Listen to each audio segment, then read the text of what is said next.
Good morning, happy Friday. Today I pulled Eastern Thought for the Western Mind. I think it's really healthy for us to listen to readings and things outside of our usual core of information, maybe outside of our culture, outside of our comfort zone. If you're a science fiction person, to suddenly listen to something that's the opposite, say romance or vice versa. Today's reading I just opened is called Touching the Core. Of course, my brain thought of core muscles. Meditation is an attempt to find the true self. It is this self which holds the identity of what I am. An identity when realized gives fulfillment and direction to your life. This is what we call the consciousness of I am, which emerges in meditation when there is concentration on the present and we focus on the now of I am, rather than the past or the future, which is I was or I will be. And even in Buddhism, they say the root of all suffering is not thinking of the now, always thinking of the past, playing rewind, and the future, worrying about what hasn't even happened. And what did my mom used to say? My dad would say, never dread one more than one day at a time. To remind us of this state, we use the word Om, which means I am as soul, the spiritual identity that acts as a key to our human consciousness. And it's called the vibrational sound of the entire universe. Sometimes we used to do that sound at the beginning of class or at the end of class to kind of bring us all energetically back together when our minds have drifted off. As we find and realize our true self, we become aware of our false self and how deeply entrenched it is in our lives, both in our way of thinking and our being. When we understand that the illusionary self, then we begin the process dissolving the negative effects on our original self. This is very complex, but I'm just going to do one quick reading. So the first one, an illusion, would be ego. Identification with the ego and the external factor creates a false identity and extremes of feeling inferior or superior in this culture, depending on the circumstances and people. It brings together the thought of I am, which is based on gender, religion, nationality, achievement, talent, creating an attachment to who we are in this world, which always compares and competes with others. It's rarely just standing completely on its own. Although I will say this, most of my students actually all of my students have pretty unique, independent, interesting identities that don't seem like each other at all, and you all bring totally different gifts to the table. The comparison of others and the competition with others. This insecurity leads a person to compelling others to act and think in the same way. It's fascinating because when you're in the ocean, all the fish are swimming equally, all over the place. They realize there's enough for everyone, and I don't see one fish pushing another fish out of the way. There's this infinite amount of sameness, enough for everybody. Difference is measured as a threat rather than an innate gift with the right to expression. And that goes back to how we talk about how we were all born with our own dharma or our gift. That's our purpose here on this planet, to actualize it and then to use it. When there is such an ego, only yes people are allowed to come close. Anyone with a difference of opinion is rejected. With ego, and I'm going to side note here, what I didn't like during the pandemic was quite often people felt the need to try to convince the other person that one was more right than the other. None of us are scientists. Some of you might be. None of us have the answer to everything. And to then put down someone's intelligence or understanding because their thoughts weren't the same as yours. There was space for both types of thoughts. Some were, I'm not even going to go down that road because you know what I'm going to say. When there is such an ego, only yes people are allowed to come close. Anyone with a difference of opinion is rejected. And I find this very frustrating when it came time to politics, the pandemic, religious wars. With ego, the original uniqueness of the self is denied, unrecognized, and buried deep in the layers of wrong identity. This is why these days there's such an identity crisis. Humanity's lost its soul, or rather sold its soul to external quick fixes, traditions, and attractions. And this book is from 2006, but doesn't it sound like I'm speaking about the world we're talking about today?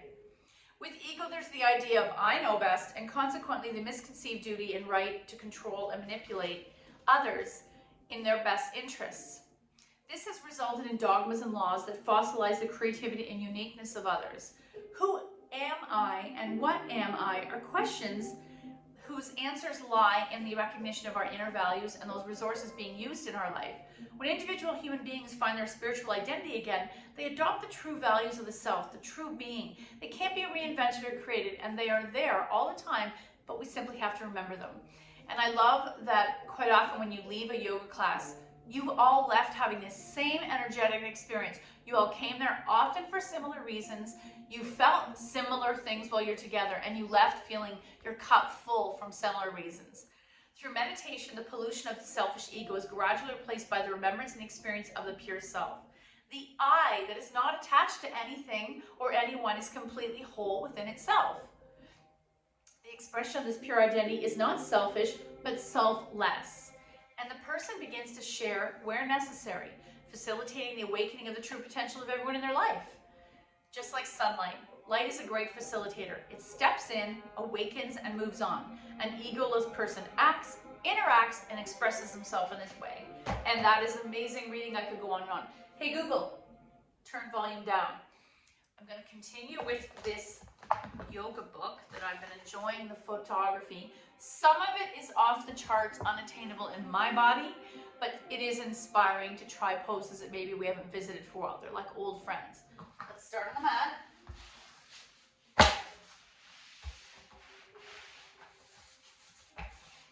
Bottom to heels, and gently lay the spine down. I always think of it like a string of pearls. Arms by your side, palms turned up. Nails pressed into the floor. Roll the shoulders open. Press the flesh of the arms, shoulders, nails, hands down. Then you're going to press the back of the rib cage down. Then you're going to press the lower back down. And check in with your breathing. Slowly breathing in and out through the nose. Notice the texture of the mat under the skin of the soles of your feet. Notice how your back feels today. Hey Google, turn volume down. Notice the texture of the air on your skin, the temperature in the room you're in. And gently rock your head from side to side, checking in with your neck. Think of our spinal cord as the computer leading, or I guess the wires leading to the computer of our brain. We want to check in with that. And then walk the feet wide. Let them windshield wiper as well as the head. Checking in with your thighs, your hips, your knees, your ankles. Next time the knees go to the left, maybe walk them, excuse me, as wide as you like. Oh, and back in the day, I would force you to bring those legs to the mat. But as my life changes and my body stores experiences and histories, this thigh doesn't want to go down, neither does my knee. That's okay. Back to center. Take your knees wide and low to the right, and this side feels a lot more natural in my body. Enjoy this stretch. Back to center, one more time to the left. And as you breathe out through the nose, hopefully there's a little bit of a letting go or surrender inside any tight corners of your body.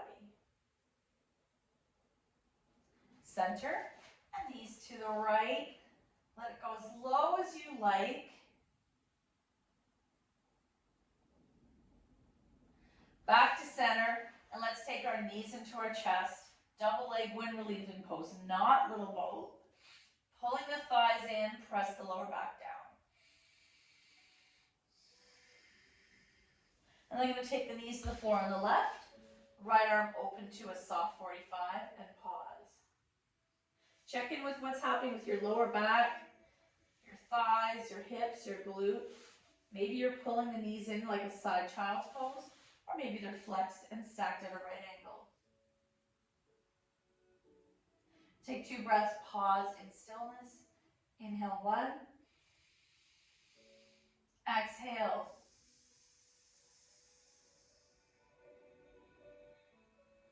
Inhale 2. Exhale. Back to center. Now you can do little boat or leg beaters. Let's take our knees to the floor on the right. Left arm opens. Again, you're choosing Pulling them in tight to release the lower back in a side child's pose, or flexed and stacked at a right angle. Left shoulder comes to the mat. If this isn't comfortable and the knees don't want to come down, place a block between your knees or on the floor. Can you find stillness? 2 breaths. Inhale 1. Exhale. Inhale 2. Exhale. Back to center. Little boat or egg beaters. I'm going to take those knees wide for a moment. You might kind of butterfly it or gently press them wide. Or come to stillness. 2 breaths. Inhale 1. Exhale. Inhale 2. Exhale. Close the legs. Right leg in. Let's take left leg to the sky.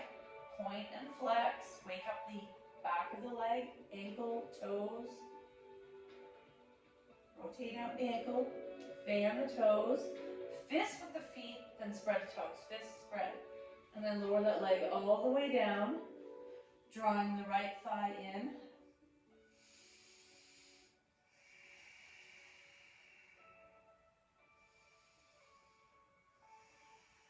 Left hand takes right knee over. Single leg spinal twist. Back to center. Little boat. Left leg in. Right leg straight. Point and flex. Right hand takes left leg over.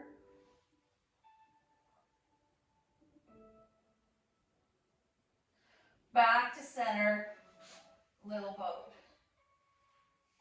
Or egg beaters. I'm going to take those legs wide one more time. Your choice. The knees are dangling or flex, and press those knees wide. We're opening up the hips. You don't even have to stretch pantyhose or socks to get them on. That's what we're doing with our hips and our lower body. Now you have the option to stay here or come into setup for happy baby. Taking the hands behind the thighs, pulling them in, pressing the whole back body down.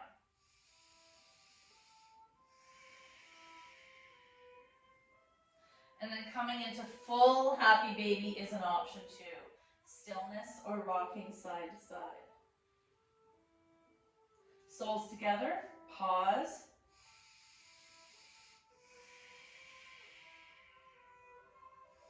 And then feet to the mat, soles together, knees wide, arms wide. Chill out here, 3 breaths.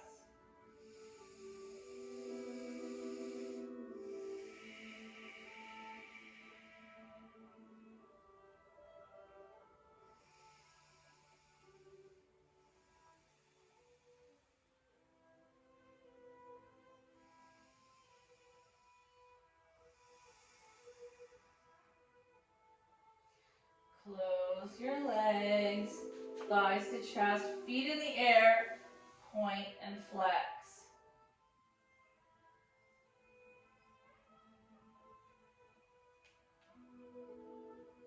What I love about hearing cracks in the bones, it's synovial fluid, it's a gas, it doesn't hurt you to crack that.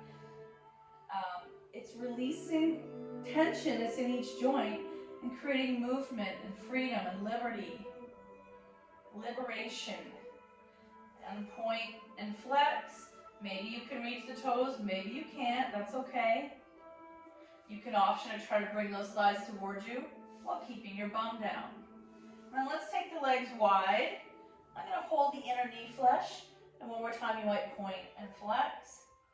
Wake up those ankles.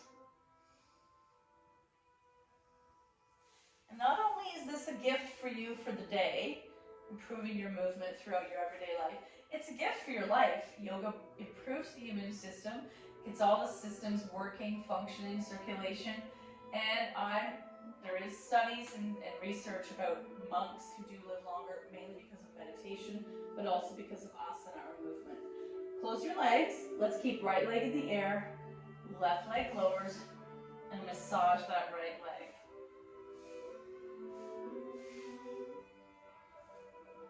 strap to the ball of the right foot.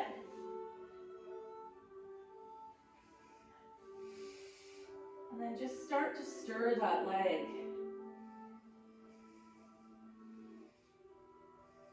Both straps on the right hand, leg out to the side.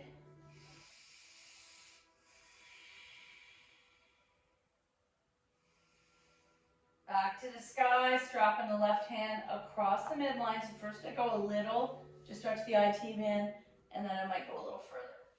Oh yeah. And then back to the sky, get rid of the strap, little boat. Feet in the air, point and flex. Right leg's gonna lower out of the way and you're gonna give some love to the left leg.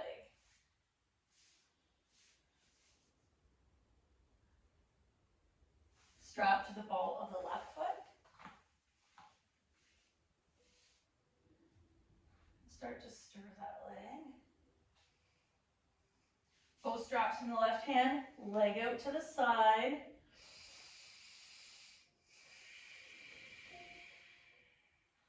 One more breath. Foot to the sky, strap in the right hand across the midline. Back to the sky, get rid of the strap, little boat. Okay, and let's do one last thing. Thread the needle. I can't do this enough. The benefits help everybody. Right foot flexes onto left knee. Press that right knee away and massage that right hip if it's really tight. Drawing left thigh towards you while pressing right knee away. Very similar feeling to when we do fire logging.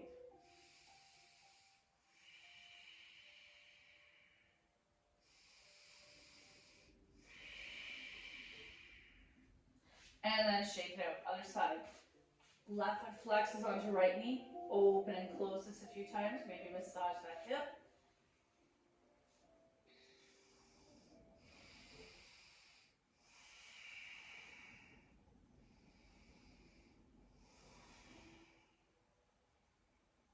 And then shake it out. Roll on your side. Come all the way up. And let's do a little old extended child's pose before we do some poses. I'm going to do wide leg because that's my favorite.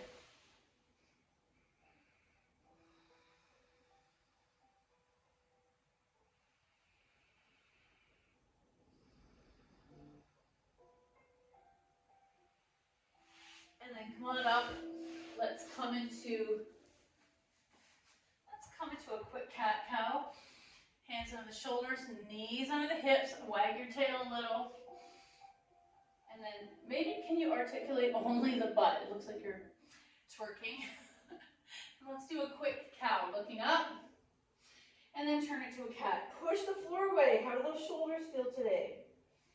Inhale, cow. Exhale, cat. Inhale, cow. Exhale, cat. Inhale, cow. Exhale, cat. And then come on down to seated. Earlier, before I started the camera, I was in Sukhasana, sweet seat. And this sensation was so tight, but just leaning forward, I felt this beautiful stretch of the lower back body, the glutes. If you can't sit with your knees crossed, some of you can have one leg extended or no legs crossed. And just do this a few times. Hinge forward, come on out. Hinge forward, come on out. Okay, what does this book have for us today? No, I have to show you this picture because it will never happen in my body. And that's okay. I feel like this is like a cookbook. There's all these choices, but you don't need to do them. Oh yeah, I'm definitely not doing inversions. Let's do another one. Oh my, they're all off the charts. Oh, this one I will do. So I'm going to show you Bridget's cross. We just finished the time period when we celebrate St. Bridget. She's a goddess in Celtic culture and Irish culture. She's a saint of light. You reach the halfway point, you're heading towards the light. So it's halfway between winter solstice and spring. spring equinox. So I'm going to do a variation of this. And the Bridget cross is usually made out of, I think, dried grass. My variation is going to be tuck your toes, press into downward dog, and then right leg's going to go up here. So it might, actually, oh, you can drop the heel or not, whatever. I'm going to take left foot down, right leg across, and then possibly you can wiggle that leg up. Oh, so I'm almost in a high plank, and then come back out, pedal. That may be impossible for some of our bodies, but that's okay. Remember, it's cookbook. Left foot's gonna come across. Half high up. Oh, that feels good. Woo! And then back, knees down, extended child's pose. It's also called embolic this time of year.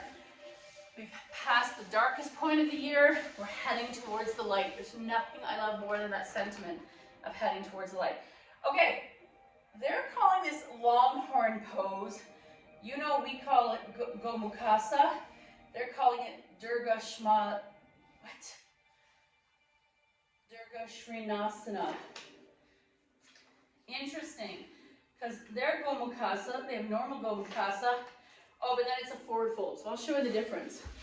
The first variation, right leg down, left leg over. These are the horns. In this guy's version, he was fully reaching forward. Sometimes my belly's in the way. Sometimes my tension is in the way. So imagine if you're able to bring hands to the mat, oh, and walk them forward. Wow. And then come on out, switch. Showgirl legs, left on the bottom, right on top. Stack them. Here's our longhorn antlers, horns. And then, oh, instantly I feel this right side lifting. I'm going to attempt to walk my hands forward. Definitely not forward folding. And then come on out, shake it out. Now we're going to do Gomukhasa or cow face. Right leg down, left leg on top. There's our horns. Because the left leg is on top, let's take the left arm on top. Reach, reach, upright, or hinge. You don't have to go very far. Woo! And then switch. Left on the bottom, right on top. Right arm on top, left arm behind you, or hold a strap. I used to make the bind every time, and I don't really care now. And then come on out, roll at your ankles. Now he has a variation of single leg forward fold. Left leg out, right leg on top. You can bring the top of the shoelace part of the foot, rotate it and tuck it into that little crease between the thigh and the belly. That's one variation. Some people bring it down to the mat. Some of us might be gentle to our body and bring on the inside. Turn towards the straight leg and hinge. And I don't have to go very far. I feel like today there's been a lot of awakening of the back, lower back, and glute where they meet. 2 breaths. Inhale 1. Exhale. Inhale 2. Exhale. You can also stay up here. Inhale 3. Exhale upright. Roll at the ankles. Right leg out. Left leg in. This side is way tighter for me to do the shoelace of my foot into that crease. It's not happening. So I'm going to bring that foot on the inside. We're making, just like you make adaptations in your recipes, we're making adaptations in our poses. Turn to that right leg and hinge. Maybe you'll go a little deeper.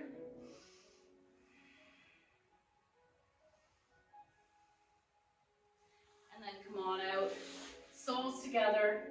Hinge at the waist. Very nice.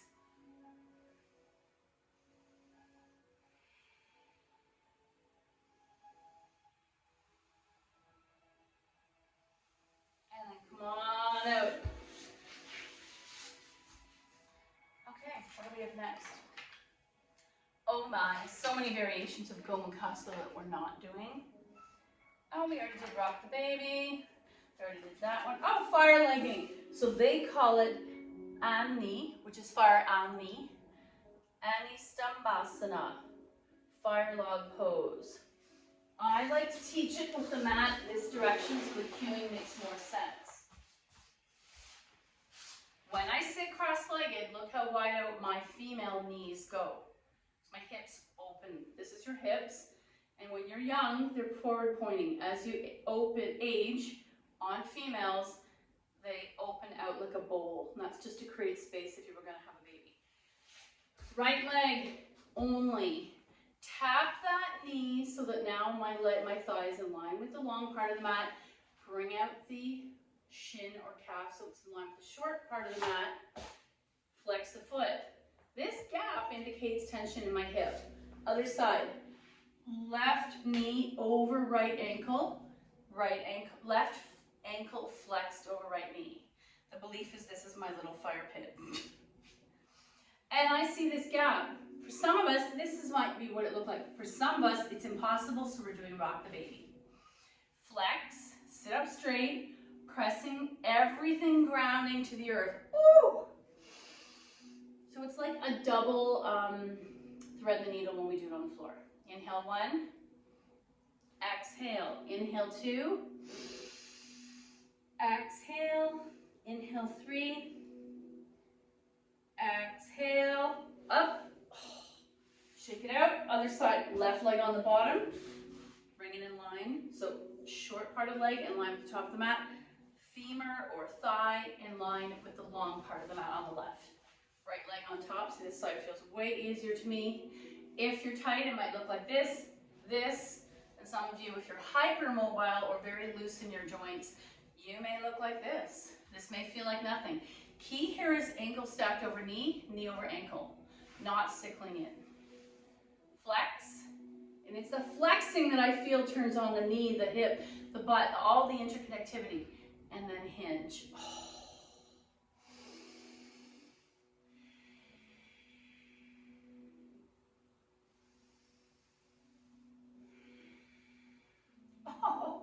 And I'm going to come out. That is super tight. Roll out your ankles. Do you have time for one more? Oh, did that one the other day. I'm going to go backwards in this book. No, we did all you. Oh my. Yeah, someday we'll learn that on Archer's pose. No. Oh, little tiny Marichi's pose, tiny spinal twist. Right hand, left knee, left hand beside you, twist, and look over the left shoulder, only if your neck is comfortable. Counter twist, left hand, right knee, twist, and back to center.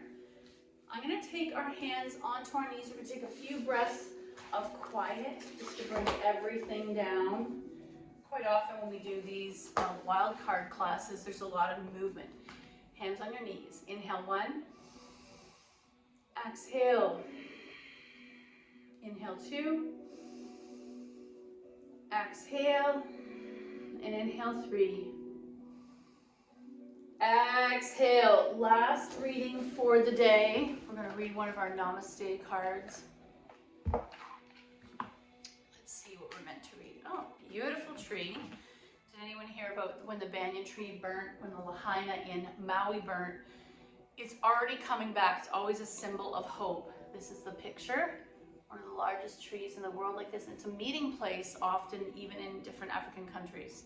A blessed gift. Something beautiful soon manifests.